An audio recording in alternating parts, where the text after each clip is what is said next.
Hey guys, അപ്പോൾ ഇന്ന് ഞാൻ നിങ്ങൾക്ക് വേണ്ടി കൊണ്ടുവന്നിരിക്കുന്ന മൂവി പ്രസൻസ് എന്ന് പറഞ്ഞിട്ട് ഒരു ഹൊറർ മൂവിയാണ് നമ്മളിന്ന് എക്സ്പ്ലെയിൻ ചെയ്യാൻ പോകുന്നത്. അത് സാധാരണ ഒരു ഹൊറർ മൂവിയല്ല. ക്ലൈമാക്സിലെ നമ്മൾ പ്രതീക്ഷിക്കാത്ത രീതിയിൽ ടെസ്റ്റുള്ള ഒരു മൂവി. അതെന്താണെന്ന് നിങ്ങൾക്ക് കണ്ടുപിടിക്കാൻ പോലും കഴിയത്തില്ല എന്നുള്ളതാണ്. ഇതിനു മുന്നേ നമ്മളൊരു ക്രൈം ത്രില്ലർ മൂവി അതുപോലെ തന്നെ ചെയ്തിരുന്നു. നമുക്ക് അതിലെ ടെസ്റ്റുകളും കാര്യങ്ങളൊന്നും ഗസ് ചെയ്യാൻ പറ്റാത്ത രീതിയിൽ അതുപോലെയുള്ളൊരു മൂവിയാണിത്. സാധാരണ നമ്മളൊരു ഹൊറർ മൂവി കാണുമ്പോഴത്തേക്കും അതിൽ ഏതെങ്കിലും ഒരു വീടിനകത്തൊരു പ്രേതം ഉണ്ടാവും. അവിടേക്ക് താമസിക്കാനായിട്ട് വരുന്ന ആളുകളെ ആ ഒരു പ്രേതമായിരിക്കും ബുദ്ധിമുട്ടിക്കുന്നത്. പക്ഷെ ഇവിടെ നേരെ തിരിച്ച് ഇവിടെയും ഒരു വീടുണ്ട്.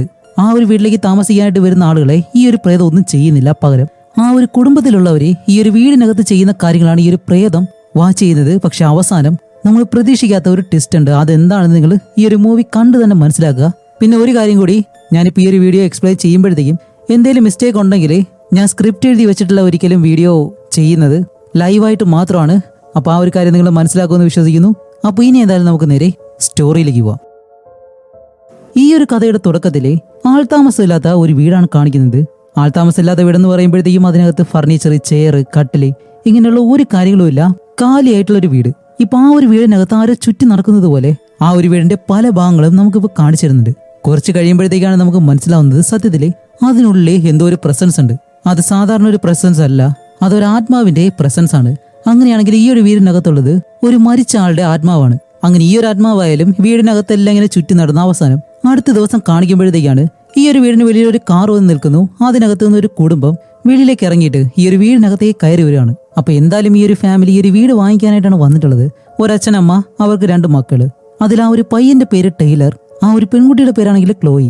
അപ്പൊ ഇവരുടെ രണ്ടുപേരുടെയും പേര് ആ ഒരു ആത്മാവാണെങ്കിലും ഇവർ സംസാരിക്കുന്ന ആ ഒരു കാര്യം വെച്ച് തന്നെയാണ് മനസ്സിലാക്കുന്നത്. അങ്ങനെ ക്ലോയി എന്ന് പറഞ്ഞ ആ ഒരു പെണ്ണുണ്ടല്ലോ, അവളിപ്പോ ഒരു റൂമിനകത്തേക്ക് കയറി പോകുമ്പോൾ ഈ ഒരു ആത്മാവ് അവളുടെ പുറകെ തന്നെയാണ് പോകുന്നത്. ഇവളാണെങ്കിലും ആ ഒരു വീടിനകത്തെ പഴയ ഒരു കണ്ണാടി അടുത്തേക്ക് ചെല്ലുമ്പോൾ അവിടെയുള്ള ആ ഒരു ബ്രോക്കർ വന്നിട്ട് അവളോട് പറയും, ഇതൊരു 100 വർഷം പഴക്കമുള്ള ഒരു കണ്ണാടിയാണ്. അതുകൊണ്ട് തന്നെ ഈ ഒരു വീടിന്റെ പ്രധാനപ്പെട്ട കാര്യം ഈ ഒരു കണ്ണാടിയാണ്. ഇത്ര വർഷത്തിനുള്ളിൽ എത്ര മുഖങ്ങൾ ഈ ഒരു കണ്ണാടി കണ്ടു കാണും. അപ്പൊ ഈ ഒരു കാര്യങ്ങളെല്ലാം ആ ഒരു ആത്മാവും അടുത്ത് നിന്നിങ്ങനെ കേൾക്കുമ്പോൾ പെട്ടെന്ന് ക്ലോയി ഈ ഒരു ആത്മാവിനെ തിരിഞ്ഞു നോക്കുന്നു. വേറെ ഒന്നല്ല, അവിടെ എന്തോ ഉള്ളതുപോലെ അവൾക്ക് തോന്നിയിട്ടാണ് തിരിഞ്ഞു നോക്കുന്നത്. ഇതുകൂടി ആവുന്നതും ആ ഒരു ആത്മാവ് പെട്ടെന്ന് അവളുടെ അടുത്ത് നിന്നും ഈ ഒരു അച്ഛനും അമ്മയുണ്ടല്ലോ അവരുടെ അടുത്തേക്ക് ചെല്ലുമ്പോൾ അവർ ഈ ഒരു വീഡിയോ വാങ്ങിക്കുന്നതിനെ പറ്റിയുള്ള കാര്യങ്ങളൊക്കെ സംസാരിക്കുകയാണ്. അപ്പോഴേക്കാണ് നമുക്കൊരു കാര്യം മനസ്സിലാവുന്നത്, ഈ ഒരു അമ്മയുണ്ടല്ലോ അവർക്ക് ക്ലോയിന് അത്ര ഇഷ്ടമല്ല, അവരുടെ മകനായിട്ടുള്ള ടൈലറിനെയാണ് ഇഷ്ടം. ഇപ്പൊ കൂടുതലും സംസാരിക്കുന്നതും അവനെ പറ്റി തന്നെയാണ്. പയ്യന്റെ സ്കൂളിനടുത്ത് തന്നെയാണ് ഈ ഒരു വീടുള്ളത്. ടൈലറിനെ പറ്റി ഒരുപാട് കാര്യങ്ങൾ സംസാരിക്കുന്നുണ്ട്. ക്ലോയിനെ പറ്റി ഒന്നും സംസാരിക്കുന്നില്ല. പക്ഷേ അവളുടെ അമ്മ മാത്രമേ അങ്ങനെയുള്ളൂ. അച്ഛനാണെങ്കിൽ സാധാരണ പെൺകുട്ടികളോടായിരിക്കുമല്ലോ ഏറ്റവും കൂടുതൽ ഇഷ്ടം. അതുകൊണ്ട് തന്നെ അവനെ പറ്റി മാത്രം പറഞ്ഞിട്ട് കാര്യമില്ല, നമ്മുടെ മകളെ കൂടി നോക്കണ്ടേ എന്ന് പറയുമ്പോൾ ക്ലോയിയുടെ അമ്മ പറയും, അതെ അവൾക്കും കൂടി ആവശ്യം തന്നെയാണ്, എന്തായാലും നമുക്ക് ഈ ഒരു വീട് എടുക്കാം എന്ന് പറയുമ്പോൾ ഇവിടെ മറ്റൊരു കാര്യം കൂടി ക്ലോയിയുടെ അച്ഛൻ പറയുന്നുണ്ട്. അവൾ ഇപ്പോഴാണ് ആ ഒരു ട്രോമയിൽ നിന്ന് പുറത്തു വന്നിട്ടുള്ളത്. പൂർണ്ണമായിട്ടും അതിൽ നിന്ന് അവൾ മാറിയിട്ടില്ല. അതുകൊണ്ട് തന്നെ അവളെ നമ്മൾ നല്ലതുപോലെ തന്നെ നോക്കണം എന്നെല്ലാം പറയുമ്പോൾ സംഭവം എന്താണെന്ന് വെച്ചാല് ക്ലോയിയുടെ ഏറ്റവും അടുത്ത സുഹൃത്തായിട്ടുള്ള ഒരു പെൺകുട്ടി ഈ അടുത്തായിട്ടാണ് മരിച്ചുപോയത്. ഡ്രഗ് ഒരുപാട് യൂസ് ചെയ്തത് കൊണ്ടാണ് ആ ഒരു പെൺകുട്ടി മരിച്ചുപോയത്. അതുകൊണ്ട് തന്നെ ക്ലോയിക്ക് കുറച്ച് മെന്റലി പ്രശ്നങ്ങൾ ഉണ്ടായിരുന്നു. അതിൽ നിന്ന് പതിയെ അവളിപ്പോൾ ഗുണമായിട്ട് വരികയാണ്. അപ്പൊ ഈ ഒരു കാര്യം ആ ഒരു ആത്മാവിനും ഈ ഒരു അച്ഛനും അമ്മയും പറയുന്നത് വെച്ച് തന്നെ മനസ്സിലാക്കും. അങ്ങനെ താഴേക്ക് വരുമ്പോഴത്തേക്കും ടൈലർ ഉണ്ടല്ലോ, അവനാണെങ്കിൽ ഇപ്പോൾ ഫോണെല്ലാം യൂസ് ചെയ്തിട്ട് അവന്റെ ഇഷ്ടത്തിന് നിൽക്കാണ്. അപ്പൊ ഇവരെന്തായാലും ഈ ഒരു വീട് വാങ്ങിക്കാനായിട്ട് തീരുമാനിച്ചു. അതുകൊണ്ട് തന്നെ ക്ലോയിയുടെ അച്ഛൻ പറയും, മോളെ നിനക്ക് ഇഷ്ടപ്പെട്ട ഒരു റൂം തിരഞ്ഞെടുക്കാൻ പറയുമ്പോൾ അവളായാലും മുകളിലത്തെ റൂമിലേക്ക് നടന്നു പോവാണ്. അപ്പൊ ഈ ഒരു വീടിനകത്ത് ഇവരെല്ലാവരും നടക്കുമ്പോഴത്തേക്കും നമുക്ക് കാണിക്കുന്നത് ക്യാമറയിലൂടെ അല്ല, ഈ ഒരു ആത്മാവുണ്ടല്ലോ ആരുടെയൊക്കെ പുറകെ പോകുന്നു ആ ഒരു കാര്യങ്ങളാണ് നമുക്ക് കാണിച്ചു തരുന്നത്. അങ്ങനെ ക്ലോയി ആയാലും നേരെ മുകളിലേക്ക് പോയിട്ട് ഒരു റൂം സെലക്ട് ചെയ്യും. അപ്പൊ ഈ ഒരു റൂമിലാണ് ആ ഒരു ആത്മാവ് ആദ്യമായിട്ട് നിന്നിട്ട് ഇവിടെയുള്ള കൂടുതൽ കാര്യങ്ങളാണ് നമുക്ക് സ്റ്റാർട്ടിംഗ് സീനിൽ കാണിച്ചു തരുന്നത് തന്നെ. അങ്ങനെ പെട്ടെന്ന് ഇപ്പൊ ഈ ഒരു സീൻ കട്ട് ചെയ്ത് അടുത്തത് കാണിക്കുമ്പോൾ ഈ ഒരു വീടിനകത്ത് ഒരുപാട് കാര്യങ്ങളും മേശ, ചെയർ, കട്ടില് ഇങ്ങനെയുള്ള ഒരുപാട് കാര്യങ്ങളും കൊണ്ടുവച്ചു. വേറെ ഒന്നുമല്ല, ക്ലോയിയും അവളുടെ ഫാമിലിയും ഈ ഒരു വീട് വാങ്ങിക്കഴിഞ്ഞു. അവരിപ്പോ ഇവിടെ താമസിക്കാൻ തുടങ്ങി. അങ്ങനെ ഒരുപാട് ദിവസം കഴിഞ്ഞു പോകുന്നു. അവർ ആ ഒരു വീട്ടിൽ ചെയ്യുന്ന കാര്യങ്ങളൊക്കെ ഉണ്ടല്ലോ അതെല്ലാം ഈ ഒരു ആത്മാവും അവരോടൊപ്പം തന്നെ നടന്ന് കാണുന്നുണ്ട്. അങ്ങനെ ഒരു ദിവസമാണ് കാണിക്കുമ്പോൾ ടൈലറും അവന്റെ അമ്മയും എന്തോ ഒരു കാര്യം സംസാരിക്കാണ്. ഈ ഒരു ആത്മാവ് മുന്നിൽ തന്നെയുണ്ട്. ഇപ്പൊ ഇതിലൂടെ തന്നെ നമുക്കും അതേപോലെ തന്നെ ആ ഒരു വീട്ടിലുള്ള ആത്മാവിന് ഒരു കാര്യം മനസ്സിലായി, ആ ഒരു അമ്മ ടൈലറിനെ എത്രത്തോളം സ്നേഹിക്കുന്നുണ്ടെന്ന്. കാരണം ഇപ്പൊ അവർ പറയുന്നൊരു കാര്യമുണ്ട്, നീ എന്റെ വയറ്റിൽ ജനിച്ചതിന് ശേഷമാണ് എന്റെ ജീവിതം തന്നെ മാറിയത്. അതുകൊണ്ട് നമ്മൾ രണ്ടുപേരും തമ്മിലുള്ള ആ ഒരു ബന്ധം സാധാരണ ഒരു അമ്മയുടെ മകന്റെ ബന്ധമല്ല, അതിലും വലുതാണ് എന്നെല്ലാം പറയുമ്പോൾ തന്നെ നമുക്ക് ഏകദേശം കാര്യങ്ങൾ മനസ്സിലായല്ലോ. അവരുടെ മകനെ മാത്രമാണ് അവർ കൂടുതലായിട്ട് സ്നേഹിക്കുന്നത്, ക്ലോയി അത്ര സ്നേഹിക്കുന്നില്ല എന്ന്. അങ്ങനെ ഈ ഒരു കാര്യം കണ്ടുകൊണ്ട് നിന്ന ആ ഒരു ആത്മാവാണെങ്കിലും ഇപ്പൊ അവിടെ നിന്ന് നേരെ ക്ലോയിയുടെ റൂമിലേക്ക് ചെന്നിട്ട് അവൾ എന്ത് ചെയ്യുമെന്ന് നോക്കുമ്പോൾ അവള് കട്ടിലിരുന്നിട്ട് നല്ലതുപോലെ കരയുന്നുണ്ട്. വേറെ ഒന്നല്ല, അവളുടെ സുഹൃത്ത് മരിച്ചുപോയ ആ ഒരു കാര്യം ഇപ്പോഴും അവളെ വിട്ട് പോയിട്ടില്ല. അതുകൊണ്ട് തന്നെ അവൾ നല്ലതുപോലെ കരയുന്നുണ്ട്. ഈ ഒരു അവസ്ഥയിൽ അവളുടെ അമ്മ നിൽക്കേണ്ടത് അവളോടൊപ്പമാണ്. പക്ഷെ ഇപ്പൊ ആരുമില്ലാതെ ഒറ്റയ്ക്കിരുന്ന് അവളുടെ വിഷമെല്ലാം തീർക്കേണ്ട ഒരു അവസ്ഥയാണ് ക്ലോയ്ക്ക്. അപ്പൊ ഈ ഒരു കാരണങ്ങളെല്ലാം കൊണ്ട് ഈ ഒരു ആത്മാവിന് ക്ലോയിന് അത്ര ഇഷ്ടപ്പെട്ടെന്ന് തോന്നുന്നു.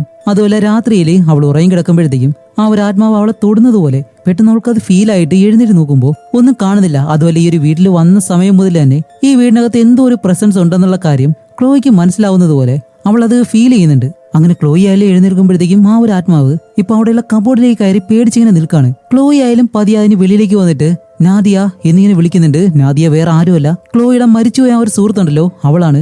അത് കഴിഞ്ഞ് കാണിക്കുമ്പോ ഈ ഒരു ആത്മാവ് ഇനിയിപ്പോ അവളാണോ ഇല്ലയെന്ന് നമുക്ക് വ്യക്തമായിട്ട് അറിയത്തില്ല.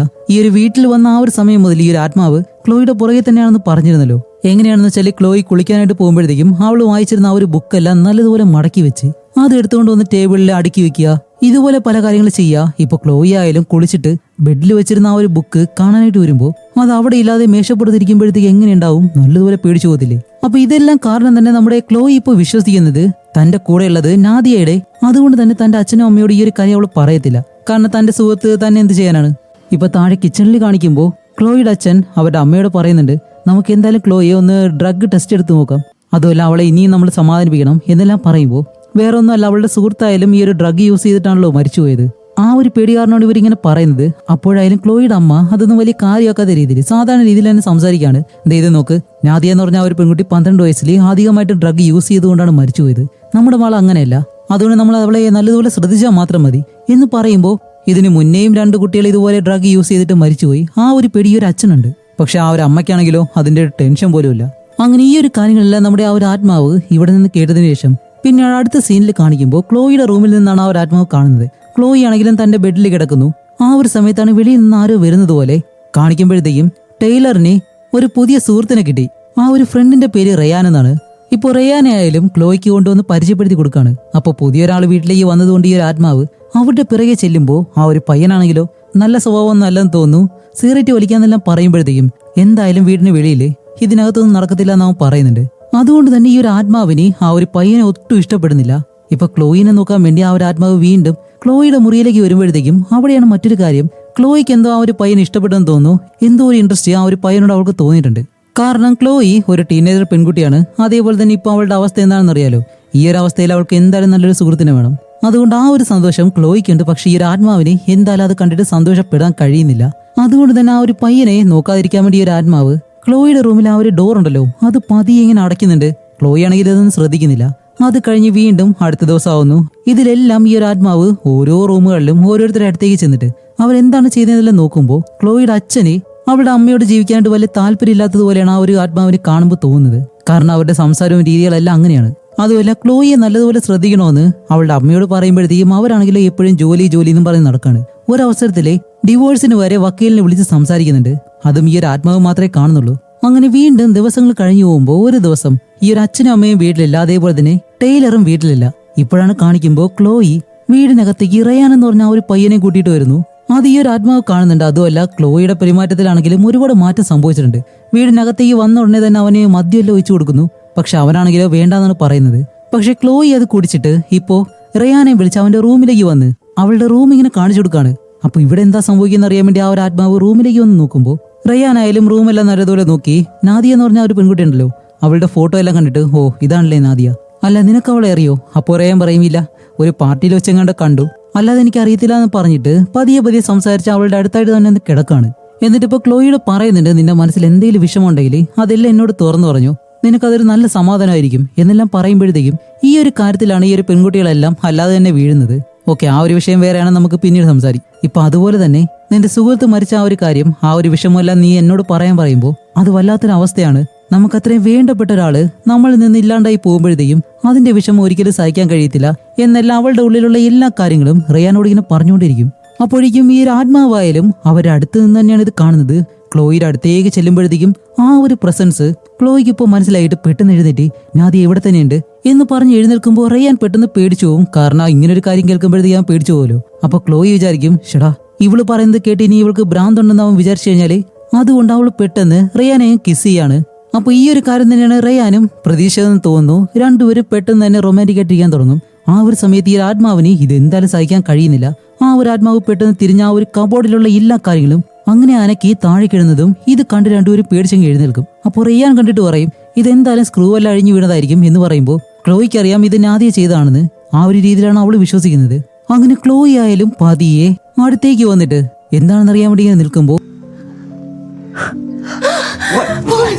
ഇതുപോലെ നാദിയ അവളുടെ പ്രസൻസ് ഇപ്പോ ക്ലോയിനെ കാണിക്കുമ്പോഴത്തേക്കും ക്ലോയി ഇപ്പോ റയാനോട് പറയും ഇല്ല വെറുതെ ഒരു കാറ്റടിച്ചതാണ് എന്ന് പറയുമ്പോഴത്തേക്കും പെട്ടെന്ന് ആ ഒരു സീൻ കട്ട് ചെയ്തിട്ട് ഇപ്പൊ കുറെ നാളുകൾക്ക് ശേഷം വീണ്ടും കാണിക്കുമ്പോൾ ഫാമിലി ആയിട്ട് ഇപ്പൊ ആരെല്ലാം കഴിച്ചിരുന്ന് സംസാരിക്കുകയാണ്. അപ്പൊ ഈ ഒരു ആത്മാവായാലും അതെന്താണെന്ന് അറിയാൻ വേണ്ടി താഴേക്ക് ഇറങ്ങി വരുമ്പോഴത്തേക്കും നമ്മുടെ ക്ലോയി അവളുടെ ഉള്ളിലുള്ള എല്ലാ വിഷമവും ഇനി ഒറ്റയ്ക്ക് മനസ്സിൽ വെച്ചിട്ട് കാര്യമില്ല, അതുകൊണ്ട് ഫാമിലിയോട് പറയാന്നും പറഞ്ഞ് ഓരോ കാര്യങ്ങളായിട്ട് ഈ ഒരു വീട്ടിൽ സംഭവിക്കുന്ന എല്ലാ കാര്യങ്ങളും അവൾ പറയാണ്. പ്രധാനമായിട്ടും നാദിയുടെ ആത്മാവിന്റെ പ്രസൻസ് ഇവിടെ ഉണ്ടെന്നുള്ള കാര്യം അവൾ പറഞ്ഞു തീർക്കാനായിട്ട് വരുന്നതിന് മുന്നേ തന്നെ ടൈലർ ഹേയ് ഭ്രാന്തിയെ പോലെ എന്തെങ്കിലും ഇരുന്ന് പറയാതെ എന്ന് പറഞ്ഞിട്ട് അവൻ ഇടക്കേറി സംസാരിക്കുകയാണ്.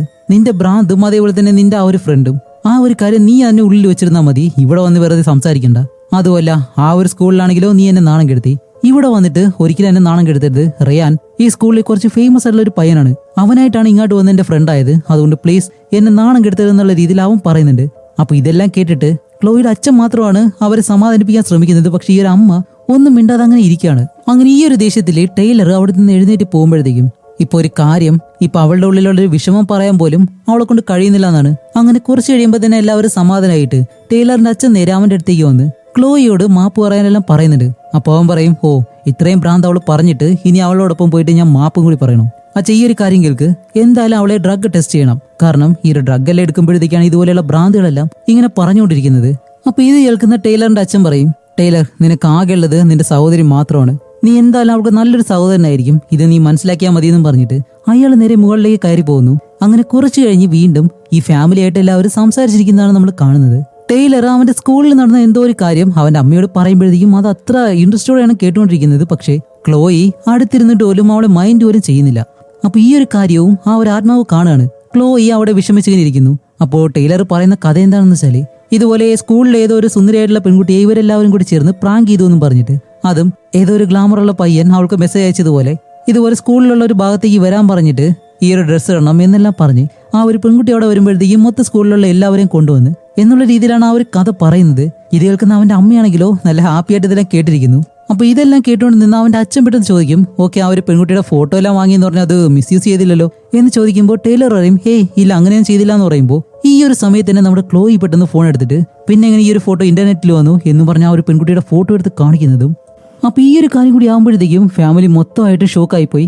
അപ്പോൾ ടൈലർ ആണെങ്കിലോ അത് ഞാനല്ല ചെയ്തതെന്ന് പറഞ്ഞിരിക്കുമ്പോൾ ക്ലോയി പറയും അത് നീ തന്നെയാണ് ചെയ്തത് എന്ന് പറഞ്ഞിട്ട് ഇപ്പൊ ഈ ഒരു ഫാമിലിയിലുള്ള എല്ലാവരും നല്ല ദേഷ്യത്തിൽ അങ്ങോട്ടും ഇങ്ങോട്ട് സംസാരിക്കാൻ തുടങ്ങാണ്.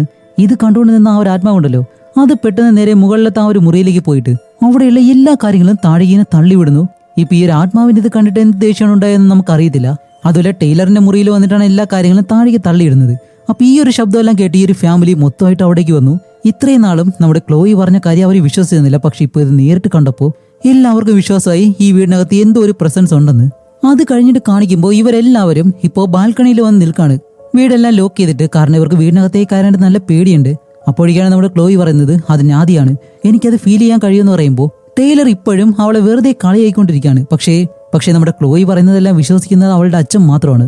അപ്പോഴേലും ക്ലോയി പറയുന്നുണ്ട് വാ നമുക്ക് പോവാം, ഒരു കുഴപ്പമില്ല, അവള് നമ്മളെ ഒന്നും ചെയ്യത്തില്ല എന്ന് പറയുമ്പോൾ കുറെ നേരമായാലും അവളെന്ന് പറയുന്നു ആരാ നാദിയ, എനിക്കത് അറിയാന്ന് പറയുമ്പോൾ ഇവർ സംസാരിക്കുന്ന ഈ ഒരു കാര്യങ്ങളെല്ലാം ആ ഒരു ആത്മാവ് അടുത്ത് നിന്ന് തന്നെ കേൾക്കുന്നുണ്ട്. അങ്ങനെ അത് കഴിഞ്ഞപ്പോൾ അടുത്ത ദിവസം ക്ലോയിയുടെ അച്ഛൻ ആ ഒരു ബ്രോക്കറിനെ വിളിച്ചിട്ട് ഇതിനു മുന്നേ ഈ വീട്ടിൽ ഇതുപോലെ എന്തെങ്കിലും സംഭവം നടന്നിട്ടുണ്ടോ എന്നുള്ള കാര്യങ്ങളെല്ലാം ചോദിക്കുമ്പോൾ അവർ പറയും ഇല്ല അങ്ങനെ ഒരു കാര്യം സംഭവിച്ചില്ല എന്ന് തന്നെയാണ് പറയുന്നത്. അതുപോലെ ഈ ഒരു ഫാമിലിക്ക് ഇപ്പോൾ ഇവർക്ക് ഇങ്ങനെ സംഭവിച്ചത് കൊണ്ട് തന്നെ അത് അവർക്ക് വിശ്വസിക്കാനും കഴിയുന്നില്ല, വിശ്വസിക്കാതിരിക്കാനും പറ്റില്ല. അപ്പോൾ അവർ പറയും ശരി, എൻ്റെ കസിന്റെ ഫാമിലിയിൽ ഒരാളുണ്ട് ഇതുപോലെ സൂപ്പർ നാച്ചുറൽ ആയിട്ടുള്ള കാര്യങ്ങളെല്ലാം ഇൻവെസ്റ്റിഗേഷൻ ചെയ്യുന്ന ഒരാളാണ്, അവര് വീട്ടിലേക്ക് അയക്കട്ടെ എന്ന് ചോദിക്കുമ്പോൾ ക്ലോയിയുടെ അച്ഛൻ പറയും ഓക്കെ അതുപോലെ തന്നെ ചെയ്യാൻ പറയുന്നതും ഈ ഒരു കാര്യം ക്ലോയിയുടെ സഹോദരനും ടൈലറിനും അവളുടെ അമ്മയ്ക്കും ഇഷ്ടപ്പെടത്തില്ല. അങ്ങനെ അത് കഴിഞ്ഞിട്ട് അടുത്ത ദിവസം അവര് പറഞ്ഞതുപോലെ തന്നെ ആ ഒരു ലേഡി ഉണ്ടല്ലോ അവരിപ്പോ ഈ വീടിനകത്തേക്ക് വരാണ്. അപ്പൊ എന്തായാലും എല്ലാവരും ഫാമിലി ആയിട്ട് നിന്ന് തന്നെ വീട്ടിലേക്ക് ഇവരെ ക്ഷണിക്കണം. അതുപോലെ ആ ഒരു സമയത്ത് തന്നെ ഈ ഒരു ആത്മാവും അവരുടെ മുന്നിൽ വന്ന് നിൽക്കുമ്പോൾ അവർ ചെറുതായിട്ട് പേടിക്കുന്നുണ്ട്. കാരണം അവർക്ക് മനസ്സിലായി ഈ ഒരു ആത്മാവ് അവരുടെ മുന്നിൽ തന്നെ നിൽപ്പുണ്ടെന്ന്. അങ്ങനെ ഇവരായാലും വീടിനകത്തേക്ക് കയറിയിട്ട് അവിടെയുള്ള ആ ഒരു കണ്ണാടി ഓരോ റൂമുകള് എല്ലായിടത്തും നടക്കുമ്പോഴും ഇവർക്ക് ആ ഒരു ആത്മാവ് അവരുടെ മുന്നിൽ നിൽക്കുന്നത് പോലെ കാണാൻ കഴിയുന്നുണ്ട്. കാരണം അവർ ആ ഒരു ആത്മാവിനെ തന്നെയാണ് നോക്കുന്നത്. പക്ഷെ ഇതെല്ലാം കാണുന്ന ക്ലോയുടെ സഹോദരനും അമ്മയ്ക്കും ഏതോ ഒരു ലേഡി വെറുതെ പറ്റിക്കാൻ വേണ്ടിയിട്ട് ഇതിനകത്തേക്ക് വന്ന് ഈ കുടുംബത്തെ മുഴുവനായിട്ടും പറ്റിച്ചുകൊണ്ടിരിക്കുകയാണ് എന്ന് മാത്രമാണ് അവർക്ക് തോന്നുന്നത്. അങ്ങനെ നിൽക്കുമ്പോഴത്തേക്കാണ് ആ ഒരു സ്ത്രീ പെട്ടെന്ന് നമ്മുടെ ക്ലോയുടെ അടുത്തേക്ക് നടന്നു വന്നിട്ട് മോളെ നിന്റെ ഫ്രണ്ട് മരിച്ചുപോയോ എന്നിങ്ങനെ ചോദിക്കുമ്പോൾ ഇവരെല്ലാവരും നല്ലതുപോലെ ഷോക്ക് ആവാണ്. കാരണം ഇതിനു മുന്നേ ഇവർ ചോദിച്ച കാര്യങ്ങളെല്ലാം ഇവരുടെ അച്ഛൻ ഫോണിലൂടെ സംസാരിച്ച കാര്യങ്ങളാണ്. പക്ഷെ ഈ ഒരു കാര്യം ഒരിക്കലും അവരറിയാൻ സാധ്യതയില്ല. അതുമല്ല നമ്മുടെ ക്ലോയി ഏത് മാനസികാവസ്ഥയിലാണ്, അവൾ എങ്ങനെയാണ് അത് കടന്നു വന്നത് എന്നുള്ള എല്ലാ കാര്യങ്ങളും പറഞ്ഞിട്ട് നിങ്ങൾ വിചാരിച്ചത് സത്യം തന്നെയാണ്, ഈ ഒരു വീടിനകത്ത് ഒരു പ്രസൻസ് ഉണ്ട് എന്ന് പറയുമ്പോഴത്തേക്കും ക്ലോയി ചോദിക്കും അത് നാദിയല്ലേ? അപ്പൊ ആ ലേഡി പറയും അതെനിക്ക് ഉറപ്പിച്ച് പറയാൻ കഴിയത്തില്ല, കാരണം അതുകൊണ്ട് ആ ഒരു ആത്മാവിന് തന്നെ അറിയത്തില്ല ഈ ഒരു വീടിനകത്ത് എന്തുകൊണ്ടാണ് നിൽക്കുന്നത്. പതിയെ പതിയെ ആ ഒരു കാര്യം അത് കണ്ടുപിടിക്കാൻ ശ്രമിക്കുകയാണ്. അങ്ങനെയാണെങ്കിൽ ഈ ഒരു വീടിനകത്ത് വെച്ച് ആ ഒരു ആത്മാവിന് എന്തോ സംഭവിച്ചിട്ടുണ്ട്, അതുമല്ല പ്രസന്റ് പാസ്റ്റ് ഇതൊന്നും ആ ഒരു ആത്മാവിന് അറിയത്തില്ല എന്ന് പറഞ്ഞിട്ട് അവർ നേരെ അവിടെയുള്ള ആ ഒരു കണ്ണാടിയിലേക്ക് വന്ന് തൊടുമ്പോഴത്തേക്കും എന്തോ ഒരു കാര്യം കണ്ട് പെട്ടെന്ന് പേടിച്ച് പിന്നീട് അവർ അധികം ഒന്നും സംസാരിക്കത്തില്ല. പെട്ടെന്ന് തന്നെ ആ ഒരു വീട്ടിൽ നിന്ന് പോവാണ്. അവരുടെ കൂടെയുള്ളവരാണെങ്കിലും ക്ലോയുടെ അച്ഛന്റെ കയ്യിൽ നിന്നും പണവും വാങ്ങിയിട്ട് അവര് വെളിയിലേക്ക് പോകുമ്പോഴത്തേക്കും ക്ലോയുടെ അമ്മയ്ക്കും സഹോദരനും ഇത് ഒട്ടും വിശ്വസിക്കാൻ കഴിയുന്നില്ല. അവർ പറയും ദേ നല്ലതുപോലെ കുടുംബത്തെ പറ്റിച്ച് പണവും വാങ്ങിയിട്ട് അവർ പോയിട്ടുണ്ട്, ഇനി ആരെങ്കിലും ഇതുപോലെ വന്നു കഴിഞ്ഞാല് ഞാൻ ഒരിക്കലും സമ്മതിക്കില്ല എന്നും പറഞ്ഞിട്ട് ആ ഒരു അമ്മ അകത്തേക്ക് കയറി പോകുമ്പോൾ ക്ലോയും അവളുടെ അച്ഛനും അവിടെ ഇരിക്കുകയാണ്. അപ്പോഴാണ് ഈ ഒരു ആത്മാവിനായാലും മനസ്സിലാവുന്നത് താൻ എന്തിനാണ് ഈ ഒരു വീട്ടിലുള്ളത്, എന്താണ് ചെയ്യാൻ ഉദ്ദേശിക്കുന്നത്, താൻ ആരാണ് എന്നുള്ള ഒരു കാര്യവും ഈ ഒരു ആത്മാവിനും അറിയത്തില്ല. അതുപോലെ ഇപ്പൊ ഈ ഒരു ആത്മാവ് കാരണം ഈ ഒരു വീട്ടിൽ ഒരുപാട് പ്രശ്നങ്ങൾ നടക്കുന്നുണ്ട്, താൻ കാരണം ഇനി അവർക്കൊന്നും സംഭവിക്കരുത് എന്നുള്ള രീതിയിൽ ഈ ഒരു ആത്മാവായാലും പെട്ടെന്ന് ഇവിടെ നിന്ന് മുകളിലേക്ക് കയറിയിട്ട് ക്ലോയുടെ റൂമിനകത്ത് ആ ഒരു കബോർഡ് ഉണ്ടല്ലോ അതിനകത്ത് പോയി ഇരിക്കുകയാണ്. കാരണം ഇതിനകത്ത് നിന്ന് ഇനി ഒരിക്കലും വെളിയിലേക്ക് വരത്തില്ല എന്നുള്ള രീതിയിൽ. അങ്ങനെ അത് കഴിഞ്ഞ് വീണ്ടും ഒരുപാട് ദിവസങ്ങൾ അങ്ങനെ കഴിഞ്ഞു പോകുന്നുണ്ട്. പക്ഷേ ഈ ഒരു ആത്മാവ് ഇപ്പൊ പുറത്തേക്ക് പോകുന്നില്ല. ഇപ്പൊ ക്ലോയുടെ റൂമിൽ മാത്രമാണ് ഉള്ളത്. അതുകൊണ്ട് തന്നെ അവൾ ചെയ്യുന്ന ഒരുപാട് കാര്യങ്ങൾ അത് കാണുന്നുണ്ട്. അതുമല്ല കാണാൻ പാടില്ലാത്ത കാര്യങ്ങളും. റയാൻ എന്ന് പറഞ്ഞ ഒരു പയ്യൻ റൂമിലേക്ക് വന്നിട്ട് ഇവർ രണ്ടുപേരും കുറച്ച് റൊമാൻറ്റിക് ആയിട്ടിരിക്കുന്നു. അത് കാണുമ്പോൾ ഈ ഒരു ആത്മാവ് പതിയെ തുണിയുടെ അടുത്തേക്ക് മാറി ഇങ്ങനെ നിൽക്കും. കാരണം ഇതിനു മുന്നേ ആ ഒരു ആത്മാവിന് ക്ലോയിയോട് എന്തോ ഒരു ഇഷ്ടം ഉണ്ടായിരുന്നു. അതുകൊണ്ട് തന്നെ ആ ഒരു ആത്മാവ് പല കാര്യങ്ങളിൽ നിന്നും ക്ലോയിയെ പിന്മാറ്റാൻ ശ്രമിച്ചിരുന്നു. അതെല്ലാം അവസാനം ഒരു പ്രശ്നത്തിലേക്കാണ് ചെന്ന് അവസാനിച്ചത്. അതുപോലെ ഇനി സംഭവിക്കാതിരിക്കാൻ വേണ്ടിയിട്ടാണ് ഇപ്പൊ ആ ഒരു ആത്മാവായിട്ട് തന്നെ ഒഴിഞ്ഞു മാറുന്നത്. പക്ഷെ അവിടെയാണ് മറ്റൊരു കാര്യം. ഈ ഒരു റയാൻ എന്ന് പറഞ്ഞ ആ ഒരു പയ്യൻ ക്ലോയി ആയിട്ട് കുറച്ച് റൊമാൻറ്റിക് ആയിട്ട് ഇരുന്നതിന് ശേഷം ജ്യൂസിൽ ഇപ്പോൾ എന്തോ ഒരു കാര്യം മിക്സ് ചെയ്യുന്നു. ഇത് കാണുമ്പോൾ ആ ഒരു ആത്മാവിന് എന്തായാലും അവിടെ ഇരിക്കാൻ കഴിയത്തില്ല. പക്ഷെ ഈ ഒരു ആത്മാവിനാണെങ്കിൽ അവളോട് അത് പറയാൻ കഴിയത്തില്ലല്ലോ. ഇവന്റെ ആവശ്യങ്ങളെല്ലാം കഴിഞ്ഞിട്ടും ഇവൻ എന്തുകൊണ്ടാണ് ഇങ്ങനെ ചെയ്യുന്നത് എന്ന് നമുക്കും അറിയത്തില്ല. അപ്പൊ ക്ലോയി ആയാലും അത് കുടിക്കാനായിട്ട് വരുമ്പോഴത്തേക്കും ഈ ഒരു ആത്മാവിന് ചെറിയ ചെറിയ പവറുകളൊക്കെ ഉണ്ട്, ഈ സാധനങ്ങളൊക്കെ തട്ടിമറിച്ചിടുന്ന ആ ഒരു പവർ. അതുകൊണ്ട് തന്നെ കൊണ്ട് കഴിയുന്ന ആ ഒരു കാര്യം ഈ ഒരു ജ്യൂസ് ഉണ്ടല്ലോ ടേബിളിൽ നിന്നും പതിയെ കുലുക്കി അതെങ്ങനെയാണ് താഴേക്കിടും. അത് കഴിഞ്ഞിട്ട് റയാനോടുള്ള ആ ഒരു ദേഷ്യം ആ ഒരു ആത്മാവ് നല്ലതുപോലെ കാണിക്കുന്നുണ്ട്. അത് നമുക്ക് അവനെ നോക്കുന്ന ആ ഒരു രീതി കാണുമ്പോൾ തന്നെ മനസ്സിലാവും. അത് കഴിഞ്ഞിട്ട് ഈ ഒരു റയാൻ എന്താ ചെയ്യുന്ന വെച്ചാല് അവൾക്ക് എന്തായാലും ജ്യൂസ് കുടിക്കാൻ കഴിഞ്ഞില്ല, അതുകൊണ്ട് ഇനിയും എനിക്ക് നിന്നോടൊപ്പം ഒരുപാട് നേരം ഒറ്റയ്ക്കിരിക്കണം എന്നുള്ള രീതിയിൽ അവൻ ഒലിപ്പിച്ച് ഇങ്ങനെ സംസാരിക്കാണ്. അപ്പോഴേക്കാണ് ക്ലോയി പറയുന്നത് അടുത്ത ആഴ്ച അച്ഛനും അമ്മയും വീട്ടിലുണ്ടാവത്തില്ല. പക്ഷെ ഒരു പ്രശ്നം എന്റെ സഹോദരനാണെന്ന് പറയുമ്പോൾ അവൻ പറയും ടൈലർ അല്ലേ അവന്റെ കാര്യം ഞാൻ നോക്കിക്കോളാം എന്ന് പറയുമ്പോൾ അല്ല അവൻ എന്താ ചെയ്യാൻ പോകുന്നേ, ഞാൻ ചെയ്തോളാം കുഴപ്പമില്ല, ആ ഒരാഴ്ച മുഴുവനായിട്ട് നമുക്ക് സന്തോഷമായിട്ടിരിക്കാം എന്ന് പറഞ്ഞിട്ട് വീണ്ടും ഇവര് റൊമാൻറ്റിക് ആയിട്ട് ഇരിക്കുമ്പോഴത്തേക്കും ആ ഒരു ആത്മാവിന് ഇപ്പോഴും ഒന്നും ചെയ്യാൻ കഴിയുന്നില്ല. അതുമല്ല അതിലെ പകുതിയും നമ്മുടെ ക്ലോയും കൂടി അവളുടെ ഇഷ്ടപ്രകാരമാണല്ലോ ചെയ്യുന്നത്. അതുകൊണ്ട് തന്നെ ഒന്നും ചെയ്യാൻ കഴിയാത്തൊരവസ്ഥയിൽ ആ ഒരു ആത്മാവും വീടിനകത്ത് തന്നെ നിൽക്കാണ്. അങ്ങനെ കാണിക്കുമ്പോഴത്തേക്കാണ് ഒരു ദിവസം വീടിന്റെ വെളിയിലെ ക്ലോയുടെ അച്ഛനോടൊപ്പം ഇതിനകത്തേക്ക് വന്നല്ലോ ഒരു ലേഡി ഇടയ്ക്ക് അവര് വന്നിട്ട് എന്തോ ഒരു കാര്യം സംസാരിക്കാൻ ശ്രമിക്കുന്നുണ്ട്. അപ്പൊ അവളുടെ അച്ഛൻ പറയും സോറി എന്റെ ഫാമിലിക്ക് നിങ്ങളിവിടേക്ക് വരുന്നത് ഇഷ്ടമല്ല, അതുകൊണ്ട് പണമൊന്നും തരാൻ കഴിയത്തില്ല എന്ന് പറയുമ്പോൾ ഞാൻ പണത്തിന് വേണ്ടിയിട്ടല്ല ഇവിടേക്ക് വന്നിട്ടുള്ളത്, ഈ വീടിനകത്തുള്ള ആ ഒരു പ്രസൻസ് ആ ഒരു ആത്മാവ് അതൊരു കാര്യം തടയാൻ വേണ്ടിയിട്ടാണ് ഈ ഒരു വീടിനകത്തുള്ളത്, അത് ഞാൻ സ്വപ്നം കണ്ടിരുന്നു ആ ഒരു ജനാലയുടെ അടുത്ത് എന്നെല്ലാം പറയുമ്പോഴത്തേക്കും ക്ലോയുടെ അച്ഛനായാലും അതൊന്നും വലിയ കാര്യമാക്കാതെ വീടിനകത്തേക്ക് കയറി പോവാണ്. അപ്പോഴേക്കാണ് ആ ഒരു ആത്മാവ് ജനാല വഴി ആ ഒരു സ്ത്രീ എങ്ങനെ നോക്കുന്നുണ്ട്. അവരായാലും ഇവിടെ എന്തോ ഉണ്ടെന്നുള്ള രീതിയിൽ അവരും തിരിച്ചു നോക്കുന്നുണ്ട്. അങ്ങനെ അത് കഴിഞ്ഞിട്ട് ഇപ്പൊ ഈ ഒരു അമ്മയും അച്ഛനും അവര് ഒരാഴ്ചത്തേക്ക് വീട് വിട്ട് മാറി നിൽക്കുന്നുണ്ടല്ലോ. ആ ഒരു ദിവസം വന്ന് അവര് ബാഗെല്ലാം പാക്ക് ചെയ്തിട്ട് പോകുന്നതിന് മുന്നേ ക്ലോയോട് പറയും ഇതുപോലെ നിന്റെ ചേട്ടൻ വീട്ടിലില്ല, അതുകൊണ്ട് നല്ലതുപോലെ സേഫ് ആയിട്ടിരിക്കണം, അതുപോലെ ഞങ്ങൾ രണ്ടുപേരും വീട്ടിലില്ല, വേറെ ആരെയും വീട്ടിലേക്ക് കൊണ്ടുവരുത്, ഓക്കെ അല്ലേ എന്ന് ചോദിക്കുമ്പോൾ ക്ലോയി പറയും അതൊക്കെ അങ്ങനെ തന്നെ ചെയ്യാന്നെല്ലാം പറയുന്നുണ്ട്. കാരണം അവളിപ്പോ ഒരുപാട് മാറിയിട്ടുണ്ട്. അവളുടെ അച്ഛന്റെ സപ്പോർട്ട് അതേപോലെ തന്നെ റയാൻ എന്ന് പറഞ്ഞ ഒരു പയ്യൻ വന്നതുകൊണ്ട് തന്നെ അവൾ ആ ഒരു പഴയ മാനസികാവസ്ഥയിൽ നിന്നും ഇപ്പൊ ഒരുപാട് മാറിയിട്ടുണ്ട്. അങ്ങനെ അത് കഴിഞ്ഞിട്ട് ഇവര് രണ്ടുപേരും വീട്ടിൽ നിന്ന് പോകുന്നതും ഇപ്പൊ ഇവരുടെ അമ്മയും അച്ഛനും ഇല്ലാത്തത് കൊണ്ട് തന്നെ ഈ ഒരു വീട്ടിൽ നമ്മുടെ ടൈലർ ഒറ്റയ്ക്കിരുന്ന് മദ്യമെല്ലാം നല്ലതുപോലെ കഴിക്കാണ്. അപ്പൊ ഈ ഒരു കാര്യം ആ ഒരു പ്രസൻസ് ആ ഒരു ആത്മാവുണ്ടല്ലോ അത് അവനെ തന്നെ ഇങ്ങനെ നോക്കി നിൽക്കുന്നു. കാരണം വേറെ ഒന്നല്ല, ഇവനെ വിശ്വസിച്ചിട്ടാണ് അവന്റെ അച്ഛനും അമ്മയും അവിടേക്ക് പോയിട്ടുള്ളത്. ഇവനാണെങ്കിലോ നല്ല രീതിയിൽ ഇപ്പൊ കുടിച്ചോണ്ടിരിക്കുന്നു. ഈ ഒരു കാര്യം ഈ ഒരു ആത്മാവ് ദേഷ്യപ്പെട്ട് ഇങ്ങനെ നോക്കി നിൽക്കുമ്പോഴത്തേക്കും അത് ടൈലറിനായാലും ഫീൽ ചെയ്യാൻ കഴിയുന്നുണ്ട്. അവന് പെട്ടെന്ന് ചോദിക്കുന്നുണ്ട് ഹലോ ഇവിടെ ആരെങ്കിലും ഉണ്ടോ എന്നെല്ലാം ചോദിക്കുമ്പോൾ കറക്റ്റ് സമയത്ത് ഇപ്പൊ കോളിംഗ് ബെല്ല് അടിക്കാണ്. ആരാണെന്ന് ചെന്ന് തുറന്നു നോക്കുമ്പോഴത്തേക്കാണ് റയാൻ. ഇവനെ വിളിച്ചത് വേറെ ആരുമല്ല ടൈലർ തന്നെയാണ്. അങ്ങനെ അകത്തേക്ക് വരുമ്പോ തന്നെ ടൈലർ മദ്യം എടുത്ത് കൊടുക്കുമ്പോഴത്തേക്കും റയാൻ പറയും ഇല്ലല്ല ഇപ്പൊ വേണ്ട, നമുക്ക് ആദ്യം ജ്യൂസ് കുടിക്കാം, ഞാൻ പോയി എടുത്തിട്ട് വരാമെന്ന് പറഞ്ഞ് ഇവൻ നേരെ കിച്ചണിലേക്ക് ചെന്ന് അതില് ഈ ഒരു ഗ്ലാസ്സില് ജ്യൂസ് ഒഴിക്കുന്നതിന് മുന്നേ അതിലെന്തോ ഒരു മരുന്നിടുകയാണ് ടൈലറിന് കൊടുക്കാൻ വേണ്ടി. കാരണം ഇവനെ ഉറക്കി കിടത്തിയാൽ മാത്രമേ റയാന് ഇവിടെ പല കാര്യങ്ങളും ചെയ്യാൻ കഴിയത്തുള്ളൂ. അപ്പൊ ഇത് കണ്ട ആ ഒരു ആത്മാവിന് എന്ത് ചെയ്യണമെന്ന് അറിയത്തില്ല. അതായാലും അങ്ങോട്ടും ഇങ്ങോട്ടെല്ലാം കിടന്ന് ഓടുന്നുണ്ട്. അവസാനം ടൈലറിന് റയാൻ ആ ഒരു ജ്യൂസ് കൊണ്ടുവന്ന് കൊടുക്കുന്നതും ടൈലർ അത് കുടിച്ചിട്ട് അത് കഴിഞ്ഞ് കുറച്ചുകൂടി മദ്യം കഴിച്ചിട്ട് നമ്മുടെ ടൈലർ ഇപ്പോൾ നല്ലതുപോലെ കിടന്ന് ഉറങ്ങാണ്. അവൻ ഇനി കുറെ കഴിഞ്ഞിട്ടേ എഴുന്നേൽക്കത്തുള്ളൂ. അത് കഴിഞ്ഞ് ഇവ നേരെ കിച്ചണിലേക്ക് ചെന്ന് വീണ്ടും അതിൽ ജ്യൂസും മദ്യവും മിക്സ് ചെയ്തിട്ട് അന്ന് ക്ലോയ്ക്ക് കൊടുക്കാനായിട്ട് എന്തോ ഒരു പൊടി തട്ടിയിട്ടിരുന്നല്ലോ, അതേ പൊടി വീണ്ടും മിക്സ് ചെയ്തിട്ട് ഇവൻ അതും എടുത്ത് നേരെ ക്ലോയുടെ മുറിയിലേക്ക് ചെല്ലാണ്. എന്നിട്ടാണ് അവളോട് പറയുന്നത് ശരി നമുക്ക് തുടങ്ങിയാലോ എന്ന് ചോദിക്കുമ്പോൾ എന്ത് പറ്റിയെന്ന് അറിയത്തില്ല. നമ്മുടെ ക്ലോയി ആയാലും പെട്ടെന്ന് അല്ല ടൈലർ എന്താ ചെയ്യുന്നത്, അവൻ എവിടെയെന്നാ ചോദിക്കുന്നത്. അപ്പൊ ഈ ഒരു ആത്മാവ് പുറകെ വന്ന് ഇതെല്ലാം കാണുന്നുണ്ട്. അപ്പോൾ റയാൻ പറയും ടൈലർ താഴെ നല്ല ഉറക്കമാണ്, അതൊക്കെ പോട്ടെ നമുക്ക് തുടങ്ങാന്ന് പറയുമ്പോൾ ക്ലോയി പറയും ഇല്ലില്ല അതൊന്നും ഇപ്പൊ വേണ്ട, എന്തായാലും എനിക്കിപ്പോ കുറച്ചു നേരം ഒറ്റയ്ക്കിരിക്കണം, അതുകൊണ്ട് ഇന്ന് എന്തായാലും വേണ്ടാന്ന് പറഞ്ഞിട്ട് അവനെ പറഞ്ഞുവിടാൻ ശ്രമിക്കുമ്പോൾ ഇവന്റെ പ്ലാൻ എന്തായാലും നടക്കുന്നില്ല. അപ്പൊ ഇത് കേൾക്കുന്ന റയാൻ ആണെങ്കിലോ അടുത്ത അടവിറക്കാണ്. ഓ അപ്പൊ ഞാനാണല്ലേ തെറ്റിയത് എന്നും പറഞ്ഞിട്ട് അവൻ പെട്ടെന്ന് കരയാൻ തുടങ്ങും. ഇത് കാണുന്ന ക്ലോയ്ക്കാണെങ്കിലോ സഹിക്കാൻ കഴിയത്തില്ല. അങ്ങനെ ക്ലോയി ആയാലും അവനെ സമാധാനിപ്പിച്ചിട്ട് ഓക്കെ എന്തായാലും നീ ഇവിടെ തന്നെ ഇരുന്നോ എന്ന് പറയുമ്പോൾ റയാൻ പറയും ഓക്കെ ഇന്ന് എന്തായാലും ഒന്നും ചെയ്യണ്ട, പക്ഷെ ഇത് കുടിച്ചിട്ട് നീ കുറച്ച് റെസ്റ്റ് എടുക്ക് എന്ന് പറഞ്ഞിട്ട് ആ ഒരു ജ്യൂസ് ഇങ്ങനെ കൊടുക്കുമ്പോഴത്തേക്കും അതിൽ ആ ഒരു മിക്സ് ചെയ്ത കാര്യം അവൾ അറിയത്തില്ലല്ലോ. എന്നിട്ട് ഇവര് രണ്ടുപേരും അവിടെ കിടന്ന് എന്തൊക്കെയോ സംസാരിച്ച് കുറെ കഴിയുമ്പോഴത്തേക്കും റയാന്റെ സ്വഭാവം എല്ലാം മാറി ഇത്രയും നേരം ഇഷ്ടമാണെന്നെല്ലാം പറഞ്ഞവൻ അവന്റെ രീതിയെല്ലാം മാറ്റി ഇങ്ങനെ സംസാരിക്കുമ്പോഴത്തേക്കും ക്ലോയ്ക്കാനങ്ങ് കഴിയുന്നില്ല. കാരണം എന്തോ ഡ്രഗാണ് മിക്സ് ചെയ്ത് കൊടുത്തത്, അത് കഴിച്ചതുകൊണ്ട് തന്നെ അവളുടെ ബോധം ഇല്ലാതെ അവളിങ്ങനെ കിടക്കാണ്. എന്നിട്ട് അവൻ പോക്കറ്റിൽ നിന്ന് എന്തോ എടുക്കുന്നുണ്ട്, കത്തി വല്ലതാണെന്ന് നോക്കുമ്പോൾ അതൊന്നുമല്ല, എന്തോ ഒരു കവറാണ്. ആ ഒരു കവർ എടുത്ത് അങ്ങനെ അവളുടെ മുന്നിലേക്ക് വന്നിട്ടാണ് ഓ അപ്പോ ഇതത്രയും കട്ടി കുറഞ്ഞൊരു കവറാണ്, നാദിയയ്ക്ക് എന്താണ് സംഭവിച്ചെന്ന് അറിയാതെ ഒരുപാട് വിഷമിച്ചതല്ലേ, അവൾക്ക് എന്താണ് സംഭവിച്ചത്, അവൾ എങ്ങനെയാണ് മരിച്ചത്, അവൾ മരിക്കുമ്പോൾ അവൾക്ക് എങ്ങനെ ഉണ്ടായിരുന്നു, അതെല്ലാം നിനക്ക് ഇപ്പൊ ഫീൽ ചെയ്യാന്നും പറഞ്ഞിട്ട് അത് അവളുടെ മുഖത്തേക്ക് വെച്ച് ഇങ്ങനെ പ്രസ് ചെയ്യണം. അപ്പോൾ അവൾക്ക് ശ്വാസം ഇല്ലാതെ ക്ലോയി ആയാലും പെട്ടെന്ന് റിയാക്ട് ചെയ്യാൻ തുടങ്ങും. അപ്പൊ ഇവിടെയാണ് നമ്മൾ പ്രതീക്ഷിക്കാത്തൊരു കാര്യം, ഈ ഒരു നാട്ടിലെ ഒരുപാട് കുട്ടികൾ ഈ ഡ്രഗ് യൂസ് ചെയ്തിട്ട് ശ്വാസം കിട്ടാതെ മരണപ്പെട്ടിരുന്നു. അതിനെല്ലാം കാരണം ദേ റയാൻ എന്ന് പറഞ്ഞ ഈ ഒരു സൈക്കോയാണ്. ഇവൻ ചെയ്തുകൊണ്ടിരുന്നതേ ആ ഒരു രീതിയാണ്, വേറെ ഒന്നുമല്ല. ഈ ഡിപ്രഷനൊക്കെ അനുഭവിക്കുന്ന പെൺകുട്ടികളുണ്ടല്ലോ അവരെ മാത്രം സെലക്ട് ചെയ്ത് അവന്റെ കാര്യങ്ങളെല്ലാം കഴിഞ്ഞിട്ട് പതിയെ പതിയെ അവരെ കൊല്ലുക, അതിലൂടെ അവന് സന്തോഷം കണ്ടെത്തുക. അതുപോലെ ഇപ്പോൾ നമ്മുടെ ക്ലോയിനെയും അവൻ കൊല്ലാൻ ശ്രമിക്കുമ്പോഴത്തേക്കും ഈ ഒരു ആത്മാവ് ഇതെല്ലാം കണ്ടിട്ട് എന്ത് ചെയ്യണമെന്ന് അറിയത്തില്ല, എന്തെങ്കിലും ചെയ്തല്ലേ പറ്റൂ, ക്ലോയിനെ രക്ഷിക്കണം. അതുകൊണ്ട് തന്നെ പെട്ടെന്ന് താഴേക്ക് ഇറങ്ങി വന്നിട്ട് ടൈലറിനെ നോക്കുമ്പോൾ അവൻ ബോധമില്ലാതെ കിടക്കുന്നു. അവനാണെങ്കിൽ എഴുന്നേൽക്കുന്നില്ല. ഇപ്പൊ അവന്റെ അടുത്തേക്ക് ചെന്നിട്ട് അവനെ എഴുന്നേൽപ്പിക്കാൻ ശ്രമിക്കുന്നുണ്ട്. അവസാനം എന്തോ ഒരു പ്രത്യേകതരം സൗണ്ട് അവന്റെ ചെവിയിലേക്ക് ഇങ്ങനെ വിട്ടുകൊടുക്കുന്നതും ഇത്രയും നേരം നടന്ന കാര്യങ്ങളെല്ലാം അവൻ കണ്ടതുപോലെ പെട്ടെന്ന് കണ്ണു തുറന്ന് ക്ലോയി എന്നും പറഞ്ഞ് നേരെ ക്ലോയിയുടെ റൂമിലേക്ക് ഓടി ഇങ്ങനെ പോവാണ്. എന്നിട്ട് നേരെ റൂമിലേക്ക് ചെന്ന് റയാനോട് എന്റെ സഹോദരിയെ വിടറാന്ന് പറഞ്ഞിട്ട് അവനെ പിടിച്ച് ജനാലയം തകർത്ത് രണ്ടുപേരും നേരെ താഴേക്കൊന്ന് വീഴാണ്. അങ്ങനെ ആ ഒരു സംഭവത്തിന് ശേഷം ഇപ്പൊ ഒരുപാട് നാൾ കഴിഞ്ഞ് ക്ലോയി നേരെ അവളുടെ റൂമിലേക്ക് വന്ന് അവളുടെ ആ ഒരു കബോർഡിലുള്ള അവസാനം എന്തോ തുണി അതും എടുത്ത് പാക്ക് ചെയ്യുന്നു. വേറെ ഒന്നുമല്ല, ഇവർ ഈ ഒരു വീട് വിട്ട് പോകാൻ പോവാണ്. അപ്പൊ സ്റ്റാർട്ടിങ്ങിൽ ഈ ഒരു വീട്ടിൽ ആരും ഇല്ലാതെ എങ്ങനെയായിരുന്നു അതുപോലെ തന്നെയാണ് ഇപ്പോഴും ഈ ഒരു വീടുള്ളത്. അതുമല്ല ഈ ഒരു ആത്മാവായാലും ഇതെല്ലാം കാണുന്നുണ്ട്. അങ്ങനെ ഇവരെല്ലാവരും വെളിയിലേക്ക് പോകാനായിട്ട് നിൽക്കുമ്പോൾ ഇതിലെ നമ്മുടെ ടൈലർ മാത്രമല്ല, കാരണം അന്ന് ആ ഒരു ആക്സിഡന്റിൽ ഇവർ രണ്ടുപേരും മരണപ്പെട്ടു, ടൈലറും അതേപോലെ തന്നെ റയാനും.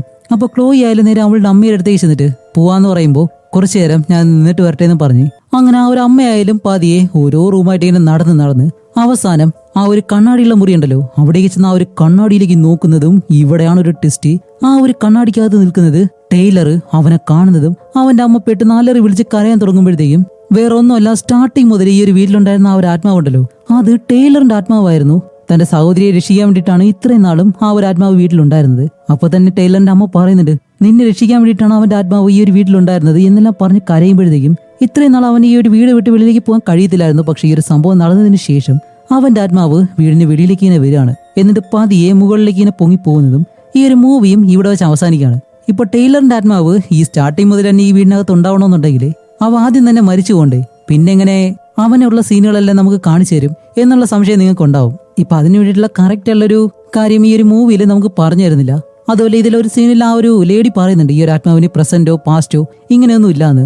അതിലൂടെ തന്നെ നമുക്ക് മനസ്സിലാക്കാൻ പറ്റുന്ന ഒരു കാര്യം എന്താണെന്ന് വെച്ചാല് ഈ ഒരു ആത്മാവിന്റെ കാര്യത്തിൽ മാത്രം ഒരു ടൈം ട്രാവൽ പോലെ നമുക്ക് വേണമെങ്കിൽ കാണാം. കാരണം ഇതിനു മുന്നേ ഈ ഒരു ഫാമിലി ആയിട്ട് ഈ ഒരു വീട്ടിലേക്ക് വരുമ്പോഴത്തേക്കും അവിടെ വെച്ചിട്ട് ഇതുപോലെ റയാൻ എന്ന് പറഞ്ഞ ആ ഒരു പയ്യൻ ടൈലറിന് ആ ഒരു മരുന്ന് കൊടുത്ത് അവനെ കൊല്ലുന്നു. അത് കഴിഞ്ഞ് റയാൻ അവന്റെ സഹോദരിയായിട്ടുള്ള ക്ലോയിനെ കൊല്ലുന്നു. പക്ഷെ ഈ ഒരു സംഭവം കഴിഞ്ഞ് അങ്ങനെ തന്റെ സഹോദരിയെ രക്ഷിക്കാൻ കഴിയാതെ ടൈലറിന്റെ ആത്മാവ് മാത്രം ഒരു കുറ്റബോധം കാരണം വീണ്ടും പ്രസന്റിലേക്ക് തന്നെ പോവാണ്. അത് കഴിഞ്ഞിട്ട് ഇവർ ഈ ഒരു വീട് വാങ്ങുമെന്ന് തന്നെ ആ ഒരു ആത്മാവിന് അറിയാം, ടൈലറിന്റെ ആത്മാവിന്. അതുകൊണ്ട് ഈ ഒരു വീട്ടിൽ നേരത്തെ തന്നെ വന്ന് നിൽക്കുകയും അത് കഴിഞ്ഞിട്ട് വീണ്ടും അവർ ആ ഒരു വീട്ടിലേക്ക് വരുന്നു. പക്ഷെ ഇത്തവണ ഒരു ആത്മാവായതുകൊണ്ട് തന്നെ തന്റെ സഹോദരിയെ രക്ഷിച്ചേ പറ്റൂ. കാരണം ഇനി നടക്കാൻ പോകുന്ന കാര്യം എന്താണെന്ന് ടൈലറിന് അറിയാം. അതുകൊണ്ടാണ് ഇത്തവണ തന്റെ സഹോദരിക്കൊന്നും സംഭവിക്കരുത്, താൻ മരിച്ചാലും തന്റെ സഹോദരിയെ രക്ഷിക്കണമെന്നുള്ള രീതിയിൽ ടൈലറിന്റെ ആത്മാവ് അത്രയും ശ്രമിച്ച് ക്ലോയെ ആ ഒരു അപകടത്തിൽ നിന്നും അവൻ രക്ഷിക്കുന്നത്. അങ്ങനെ തന്റെ സഹോദരിയെ രക്ഷിച്ച ആ ഒരു സന്തോഷത്തിലാണ് അവന്റെ ആത്മാവ് അവിടെ നിന്ന് പറന്നു പോകുന്നത്. ഇപ്പൊ അതുപോലെ മാത്രമേ എനിക്ക് ഈ ഒരു മൂവി മനസ്സിലാക്കാൻ കഴിയുന്നുള്ളൂ. കാരണം ഇവര് ഇതിലൊരു കറക്റ്റ് ക്ലൈമാക്സ് വെക്കാത്തത് കൊണ്ട്. അപ്പൊ അടുത്തൊരു നല്ല മൂവിയായിട്ട് ഉടനെ തന്നെ വരാം. അതുവരെയും ബൈ.